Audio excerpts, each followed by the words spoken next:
Good morning সবাইকে। সবাই কেমন আছো? চলে এলাম আবার একটি ব্লগ নিয়ে, ডেইলি ব্লগ।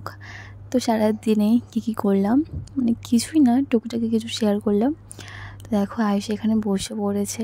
ওর না শরীরটা কি বলবো, আগের দিনে তোমাদের বলেছিলাম ঠান্ডা লেগে গেছে।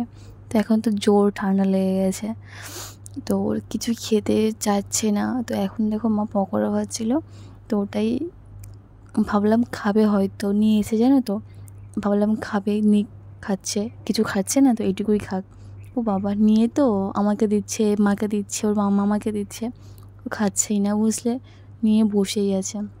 তুমি খাচ্ছিলাম, আমি দেখাচ্ছিলাম যে আমি খাচ্ছি, তুমিও খাও, তো খাবেই না, একটা নিয়ে না বসেই আছে। কিন্তু যখন শরীর ভালো থাকে না, বেশ পকোড়াটা বেশ ভালো খায়। তো এখন না একটু ভালো আছে। বাবা না ওর জন্য ওষুধ এনেছে, বুঝলে, ডাক্তারটা দেখায়নি, আগের প্রেসক্রিপশনে ছিল ঠান্ডার ওষুধ, তো ওগুলোই আনা হয়েছে। যাই হোক, ওগুলো খাওয়াবো। জানো তো, খাওয়ানোর পর খুব কাশি হচ্ছিলো, মানে কফটা যেটা আটকে ছিল বুকের মধ্যে সেটা বেরিয়ে গেছিলো, তখন না খুব কষ্ট পাচ্ছিলো। তো পরে ঠিক হয়ে গেছে, এখন একটু ভালো আছে আগের চেয়ে। দেখো কতদিন পর বৃষ্টি, মানে বৃষ্টির পর দেখো আকাশটা কত সুন্দর না। সামনে যেহেতু আসছে দুর্গাপুজো, মানে আকাশ দেখলেই বোঝা যায় কিন্তু যে সামনে দুর্গাপুজো, আর বেশি দেরি নেই।